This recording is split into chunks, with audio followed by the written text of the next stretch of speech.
the Democratic Republic of Congo stands once again at a breaking point.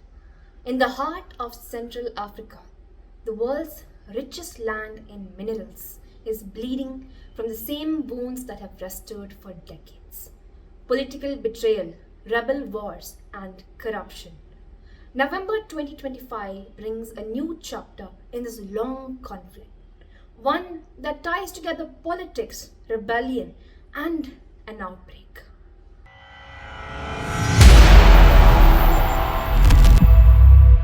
On September 30th, the Kinshasa Gombe military court sentenced former President Joseph Kabila to death in absentia on charges of treason, war crimes, and conspiracy with rebel groups like M23, a Congolese paramilitary group alleged to be Rwandan backed.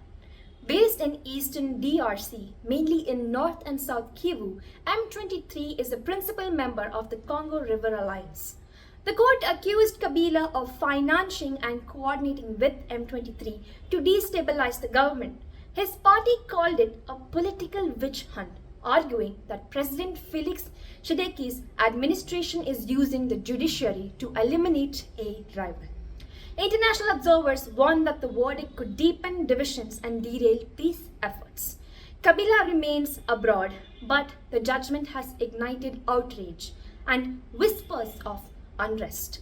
Despite the Washington Accord signed on June 27, 2025 between DRC and Rwanda, and another truce deal brokered in Qatar with M23 in July, fighting continues. M23 still controls large parts of North and South Kivu, including areas near Goma.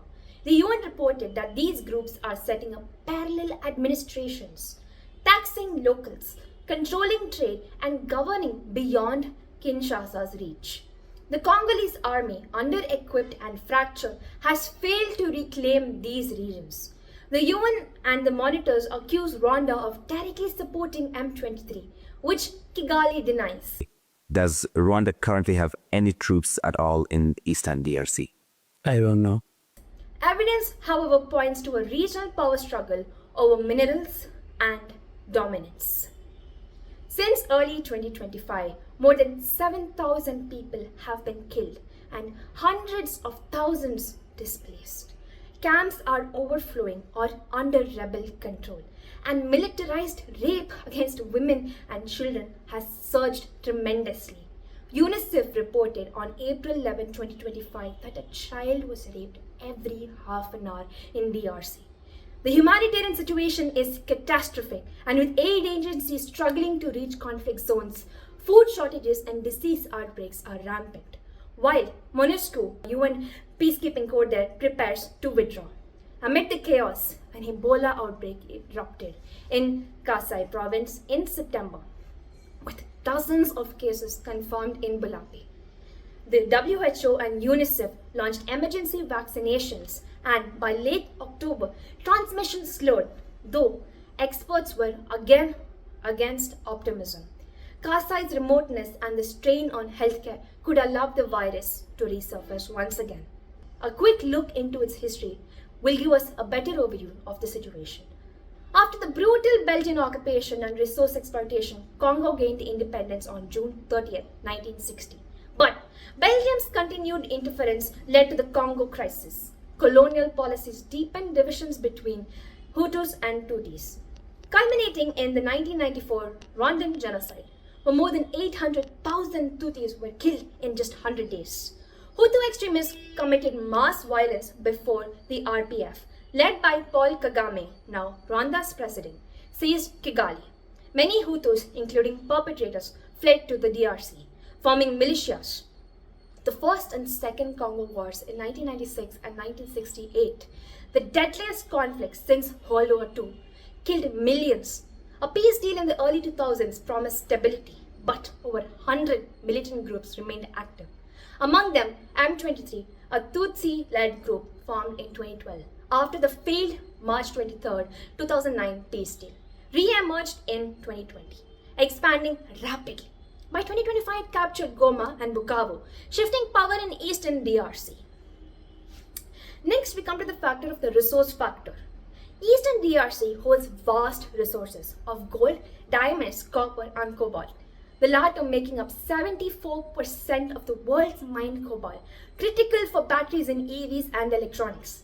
The Trump administration, listing cobalt as a critical mineral in 2018, sought access through mediating the 2025 peace talks.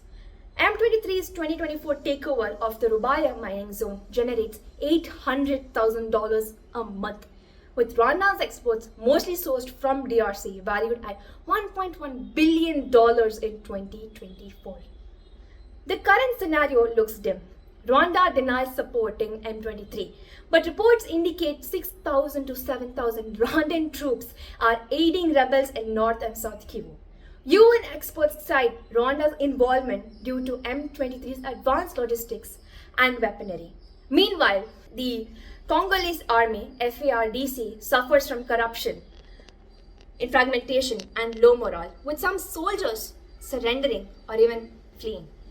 The humanitarian crisis continues since 2022. 4.6 million people have been displaced in Kivu provinces alone. Violence and gender-based crimes have surged. GBV cases in North Kivu rose from 20,771 in 2023 to 27,328 in 2024, with rape comprising 63% of it. UNICEF reports that children make up to 35 to 45% of the 10,000 rape cases in early 2025, roughly a child every half an hour. Across DRC, 27 million people need humanitarian aid, with 27.7 million facing acute food security. Over 7,000 deaths and 7.8 million internally displaced persons have been recorded in 2025, along with 103 lakh refugees in neighboring countries. Nearly 1 million people were forced to return, destroying villages after M23 ordered IDM camp evacuations. As we follow the most recent updates, following the June 2025 Washington Peace Accord, Rwandan troops have yet to withdraw, missing the 90-day timeline. A separate negotiation between DRC and M23 in Doha continues. As of November 2025, Congo's future hangs in fragile balance. If the Washington Accord collapses, the East could face another wave of violence. If Kabila's loyalists retaliate, unrest could reach the capital. And if surges, the humanitarian cost could worsen. Thank you. This was Priyanka, and thank you for listening to our explainer.